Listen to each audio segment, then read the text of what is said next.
Bonjour à tous et bienvenue. Aujourd'hui, nous plongeons dans un sujet historique majeur mais bien plus complexe qu'on ne l'imagine souvent, l'esclavage à travers l'histoire humaine.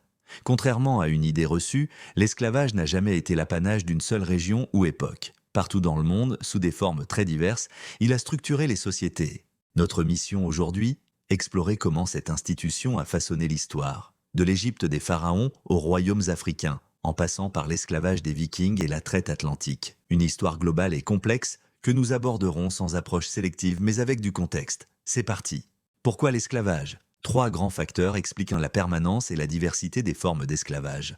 1. Économique. Une main-d'œuvre captive et gratuite pour les grands projets, temples et pyramides en Égypte, agriculture, latifundia à Rome. 2. La guerre. Le vaincu devient une ressource, une pratique universelle des Aztèques aux sociétés africaines. 3. Structuration sociale, des hiérarchies sociales établissant des castes ou lignages serviles en Inde, en Afrique, etc.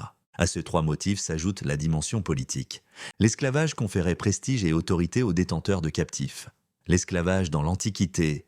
Plongeons dans le temps. En Égypte antique, les pharaons utilisaient des prisonniers de guerre, notamment nubiens et asiatiques, pour travailler dans les mines, les temples ou comme domestiques. Leur statut variait, certains étaient des esclaves à proprement parler. D'autres des travailleurs forcés intégrés à l'économie royale, sources archéologiques, stèles funéraires, inscriptions hiéroglyphiques, papyrus du Nouvel Empire.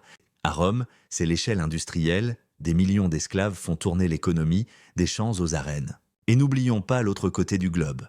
Les Aztèques et les Mayas utilisaient aussi les captifs de guerre pour les rituels et le travail forcé. Preuve que l'esclavage était une institution structurelle, pas anecdotique. Le Moyen-Âge européen, l'esclavage des Blancs, contre une autre idée reçue, l'esclavage en Europe ne s'est pas arrêté avec Rome. Au Moyen-Âge, les Vikings capturaient des Irlandais, des Anglais et les vendaient. Pire, le mot même, slave, est devenu synonyme d'esclave, car les peuples slaves étaient massivement réduits en esclavage par les Germains et les Francs. Des marchés d'esclaves chrétiens existaient à Venise ou Majorque. En Pologne et en Russie, les colonies, une forme d'esclavage, a persisté très longtemps. Afrique, avant la traite atlantique, l'esclavage interne. Avant l'arrivée des Européens, l'Afrique avait déjà ce propre système de servitude très varié. En Afrique de l'Ouest, les Jonoves chez les Mandingues, les Komos, Soninké, les Makoubes chez les Peuls, les Bellas, Touaregs, les Diam, Wolofs.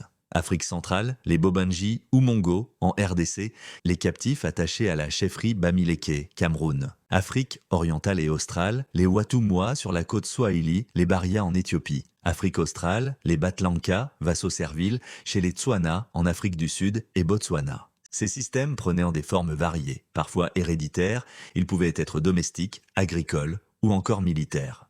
La traite négrière atlantique. L'esclavage industrialisé, racialisé et légitimé à l'origine par plusieurs bulles papales. Puis, à partir du XVe siècle, tout change. La demande européenne pour les plantations des Amériques industrialise la traite, avec des dizaines de millions de morts et de déportés. Des royaumes africains puissants deviennent des acteurs majeurs de ce commerce. Dahomey, au Bénin, rois Agaja et Gezo organisèrent des guerres pour fournir des esclaves à Ouida. Empire Oyo, au Nigeria, capture de populations voisines pour la vente aux Européens. Assante, Ghana. Vente de captifs de guerre à partir du XVIIIe siècle. Royaume du Bénin, Nigeria, commerce des esclaves avec les Portugais dès le XVe siècle. Boni et Calabar, delta du Niger, chef Igbo et Idjao fournisseurs majeurs pour les Britanniques. Royaume du Congo, après Afonso Ier, guerre civile et traite massive. Imbangala, Angola, redouté pour leur razzia, grand pourvoyeur d'esclaves. Reine Nzinga, Angola, résistante face aux Portugais, mais aussi fournisseur d'esclaves. Cette section est cruciale. Elle montre l'interdépendance entre pouvoir local, conflits et demandes européennes. C'est la naissance d'un système économique racialisé, marqué par une connotation religieuse et déployé à une échelle monstrueuse. Héritage. L'esclavage n'a jamais été monolithique, il pouvait être domestique, militaire, agraire ou coutumier. Même après la fin de la traite, des formes de travail forcé et de servitude ont persisté. Son héritage est toujours là, et comprendre son histoire, c'est aussi avoir les outils pour combattre ces formes modernes.